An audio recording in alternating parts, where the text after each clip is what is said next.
Bruce Lee faces a real dilemma. He's on the verge of stardom in the United States with a projected TV series on the horizon, but he's just achieved superstardom as a film actor here in Hong Kong. So what does he choose, the East or the West? It's the kind of problem most budding movie actors would welcome. It's the Pierre Burton Show, the program that comes to you from the major capitals of the world. This edition comes to you from Hong Kong. And Pierre's guest is the man who taught karate, judo, and Chinese boxing to James Garner, Steve McQueen, Lee Marvin, and James Coburn.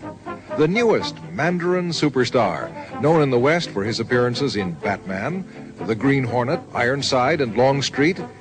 His name is Bruce Lee, and he doesn't even speak Mandarin. And here's Pierre. Well, how can you play in Mandarin movies if you don't even speak Mandarin? How do you do that? Well, first of all, I speak only Cantonese. Yeah. So, I mean, there is quite a difference as far as pronunciation and things like that go.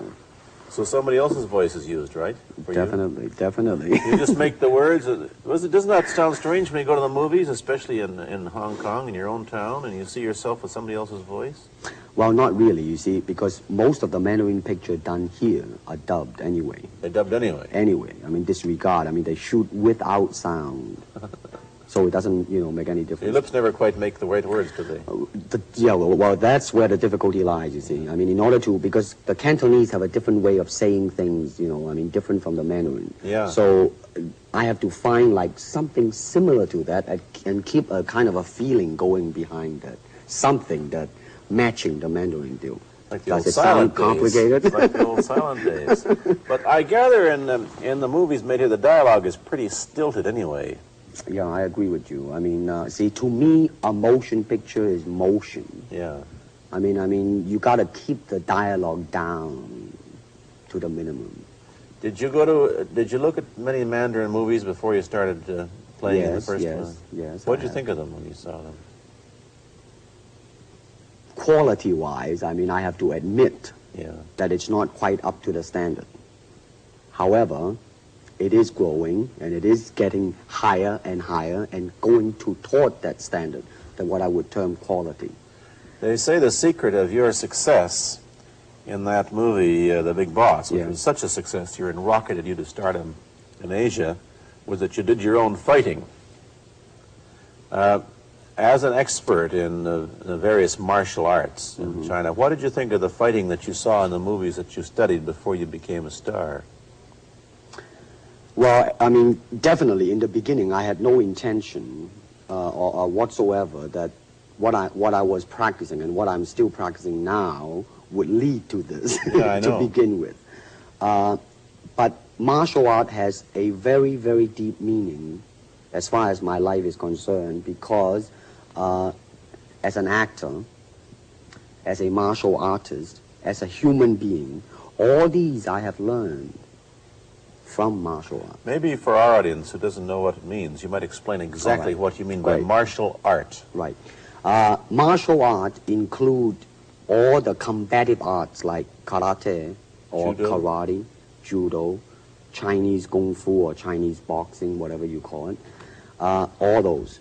You see, like Aikido, Korean, I can go on and on and on. But it's a combative form of fighting. I mean, it's not, some of them became sport, but some of them are still not. I mean, they use, for instance, kicking to the groin, jabbing fingers at the eyes, and things like that. No wonder you're successful in the Chinese movies. Are full of this kind of action anyway. They needed a guy like you could... Violence, man. So you didn't have to use a double when you moved into the motion picture world here. You did it all yourself. Right. Can you break 5 or 6 pieces of wood with your hand or your foot? I'll probably break my hand and foot. But tell me a little bit...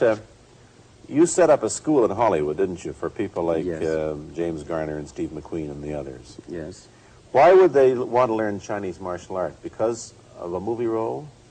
Not really. I mean, most of them, you see, to me, at least the way that when I teach it, all type of knowledge ultimately means self-knowledge. Mm-hmm. So therefore, they're coming in to, and ask me to teach them not so much of how to defend themselves or how to do somebody in, Rather, they want to learn to express themselves through some movement, be it anger, be it determination, or whatsoever.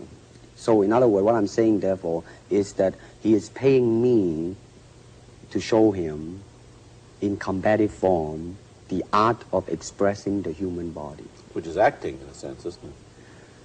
Well... Or it would be useful, too, for an actor to have. It's... I mean, it might sound too philosophical, but it's acting or acting unacting, if you... You've lost me. I have, right? So what I'm saying, actually, you see, I mean, it's a combination of both. I mean, here it is the natural instinct, and here is control. You are to combine the two in harmony. Not, if you have one to the extreme, you will be very unscientific. If you have another to the extreme, you become all of a sudden a mechanical man, no longer a human being. So it is a successful combination of both. So therefore, it is not only, so therefore it's not pure naturalness or unnaturalness. The ideal is unnatural naturalness or natural unnaturalness. Yin yang, eh? Right, man, that's it.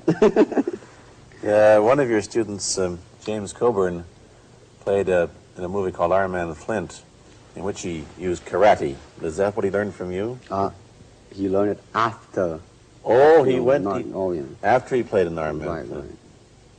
You see, actually, I do not teach, karate because I do not believe in styles anymore. I mean, I do not believe that there is such thing as like Chinese way of fighting or the Japanese way of fighting or whatever way of fighting, because unless human beings have 3 arms and 4 legs, we will have a different form of fighting. But basically, we have only 2 hands and 2 feet. So styles tends to not only separate man, because they have their own doctrines, and then the doctrine became the gospel truth, that you cannot change,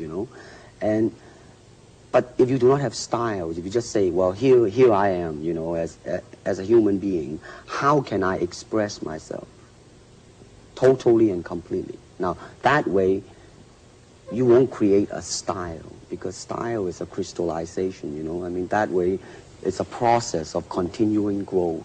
You talk about Chinese boxing. How does it differ from, say, our kind of boxing? Well, first we use the feet. That's and then we use the elbow. And you use the thumb too? You name it, man. We use it all. You have to, you see, because, that is the expression of the human body. Everything, not just the hand. And when you're talking about combat, well, if it is a sport, now you're talking about something else. You have regulations, you have rules. But when you're talking about fighting as it is, no rules. With no rules. Not real fighting. Well, then, baby, you better train every part of your body. And when you do punch, now I'm leaning forward a little bit, hoping not to hurt any camera angle. You got to put the whole hip into it and snap it and get all your energy in there and make this into a weapon. I don't want to tangle you in any dark that right now.